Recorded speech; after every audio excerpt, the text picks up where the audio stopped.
Hey guys, welcome back to my channel. My name is Samaiya, and in today's video, I want to share 5 things that I wish I knew earlier on in my spiritual journey. And I feel like, spirituality, mental health, things like that are talked about a lot now on the internet, and there's so many things and so much information that can be kind of misleading and confusing.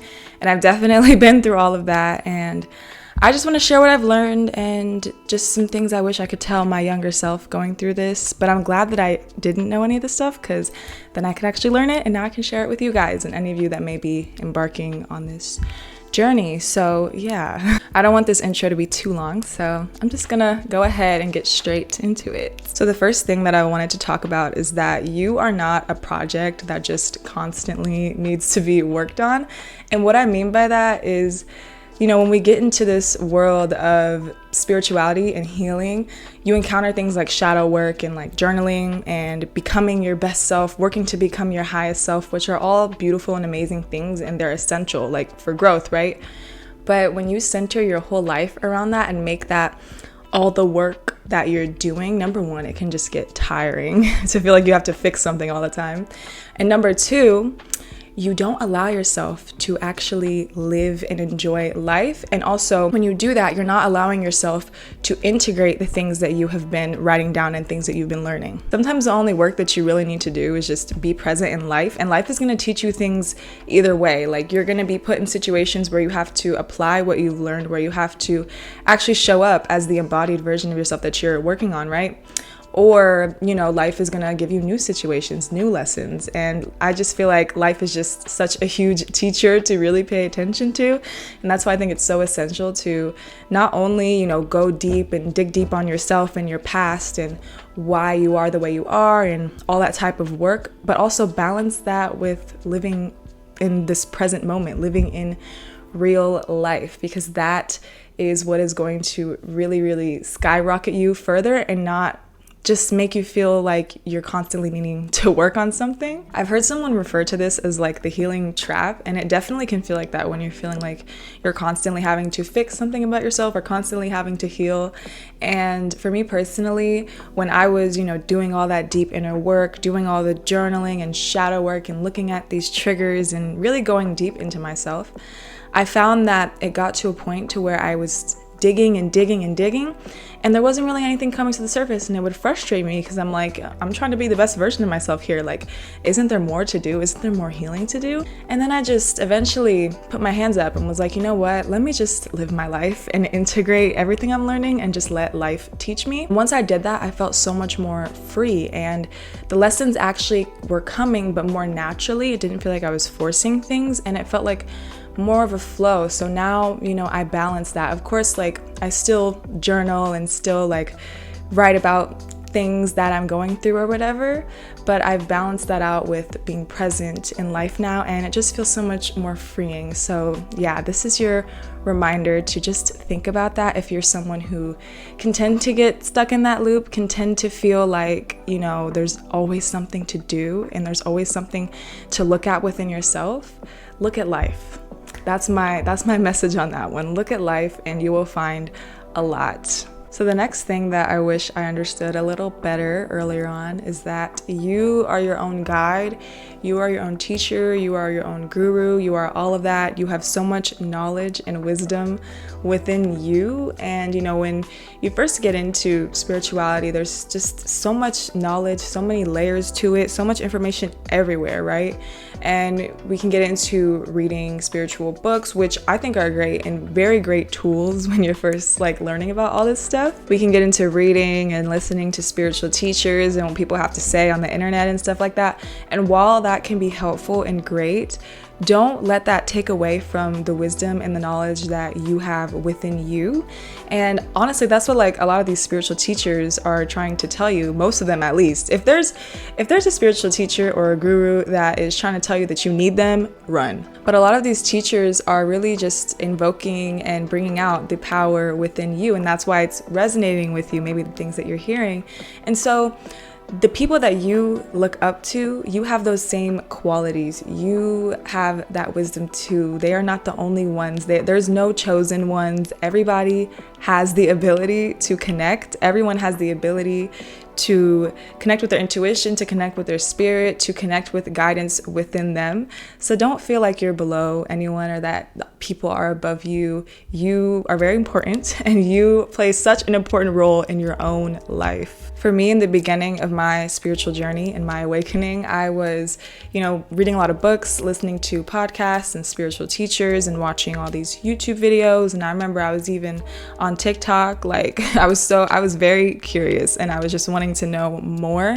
And while that was good for me and I did learn, I just realized I'm having all of this knowledge come from so many sources, and I was left kind of confused. I was like, where do I stand on this? Okay, this person says, this is true. This person says it's not, and I'm just confused. And I remember that I just decided to take a break from the internet for a second, and I even stopped reading for a period of time. And I just allowed my connection to speak for itself, and that felt so empowering to just really understand what it meant to be my own guide, to be connected to my guidance system, and to know that I can easily connect with God, connect with spirit. And I don't have to constantly rely on other people's guidance. I can listen to myself, listen to my intuition, listen to my heart, what's really going on within. And if you feel that you can relate to me and you feel like you are constantly searching for answers and knowledge and all this stuff outside of yourself, I would recommend trying that. Just try taking a break from consuming for a second, and even taking a break from reading if you want to, and just be immersed in yourself, be immersed in your own guidance, be immersed in your own connection.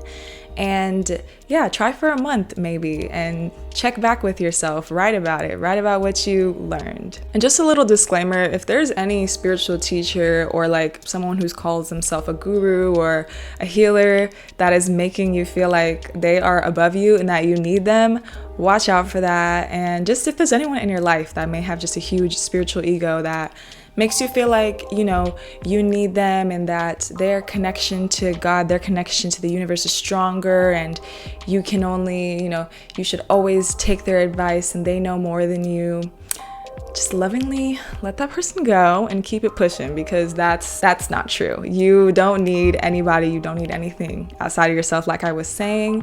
And also there's people on the internet that be trying to, make money off of that stuff too, that try to, have you pay for services and make you feel like you are going to continuously need them. A real teacher, even if you're paying for them, a real teacher, a real guide is going to show you that you have power within you. So just watch out for people that make you feel like they're above you and that you need them as a teacher, or else you're not going to thrive in life. That's not true at all. So the next thing that I want to talk about is kind of similar to what I was talking about before.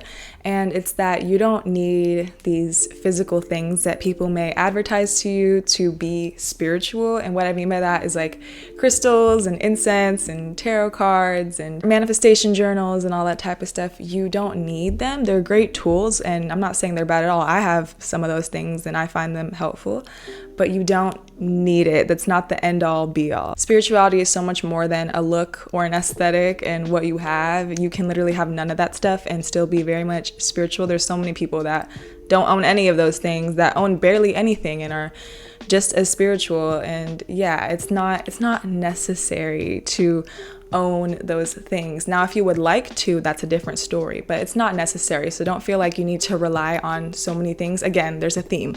Don't rely on things outside of yourself. I've seen people advertise a specific manifestation journal and be like, this is what's going to help you manifest everything. And while that is helpful, because when you write things down and you focus on it, that's you directing your energy towards it, right? You can also manifest without writing a thing down. Think of things you've manifested that you haven't even written down at all.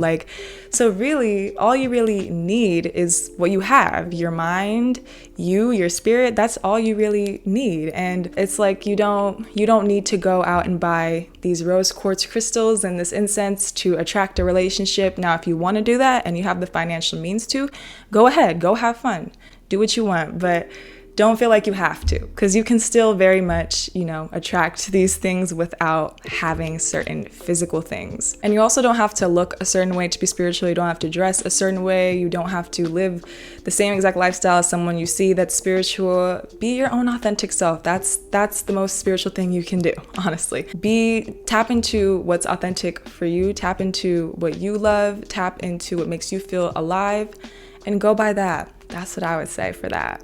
Hello, this is Editing Samaiya popping in, and I just wanted to say that meditation is another tool that is completely free, so it's a little more accessible than the physical tools that I had mentioned, and I'm sure you probably know about it. If you're watching this video, you might do it, but stick to it. Meditation is an amazing teacher. Meditation is wonderful. It's something you can do daily, something you can do when you wake up in the morning to get your mind right.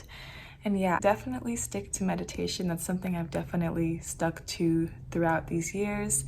And it's my favorite tool out of all of them. So yeah. Okay, so I think I'm on the fourth thing that I want to talk about. And that is that not everyone is going to understand you. And that's okay. It's something we're going to have to accept in this life. And I know for me, when I was going through this and learning all these things, I wanted everyone else to understand. I wanted everyone to understand me. And when that wasn't happening, I felt kind of discouraged and I took it personal. And then one day I just realized, you know what? It's okay. If people don't understand, that's fine. Everyone's at their own pace.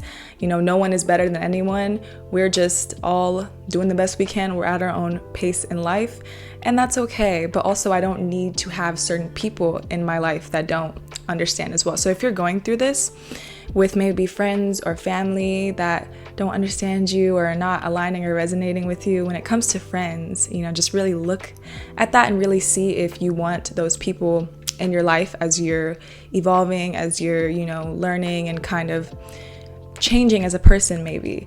And with family, that's a little harder because you can't really just completely exclude yourself, or you can exclude yourself if you feel like that's the best decision for you. So hey, I'm not judging, it's your life. So maybe just set some boundaries, or maybe there's certain things you might not share with them if it affects you, if their reaction affects you. But yeah, basically the message is that it's okay if people don't understand you, and trust me, you will find people who do. The more that you evolve and blossom into who you are, you're gonna find people that align with you and people that are like-minded and that understand you.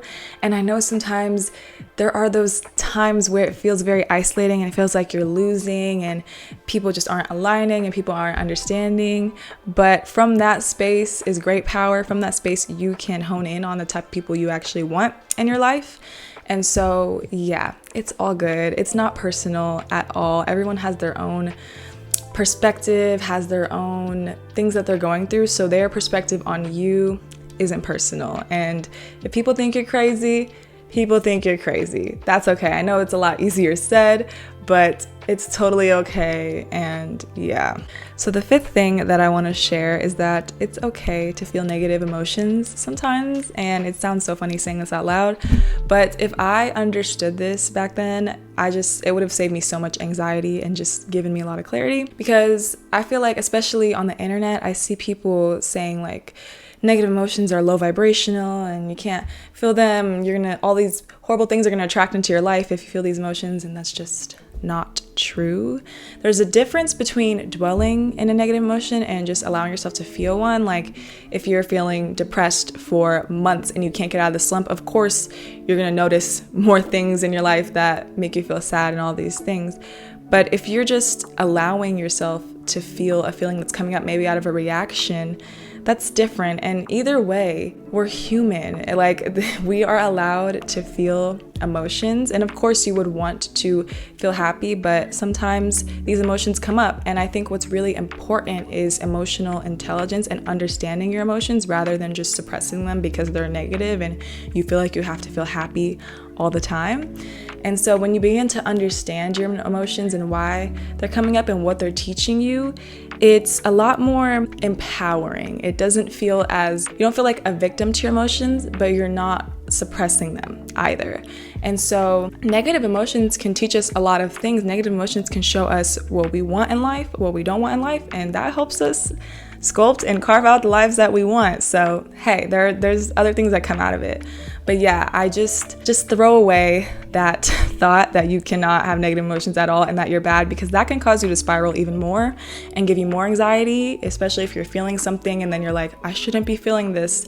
It's unnecessary stress and unnecessary fuel to the fire. So yeah, that is what I have to say about that one. So those are the 5 lessons, the 5 little things that definitely would have helped me a lot earlier on in my journey. And I hope they helped you and maybe gave you some clarity and inspired you. Thank you so much to all of you beautiful people watching this video, taking the time out of your day to watch this. I really appreciate it, and I really appreciate you. And if you're new to my channel, or this is maybe one of the first videos of mine that you're watching, first of all, hi, my name is Samaiya, and on my channel, I talk about a lot of things, but a lot of things regarding the topics of spirituality, self-love, self-growth, healing, vlogs. I'm gonna get back into doing yoga videos soon, so I'm excited about that.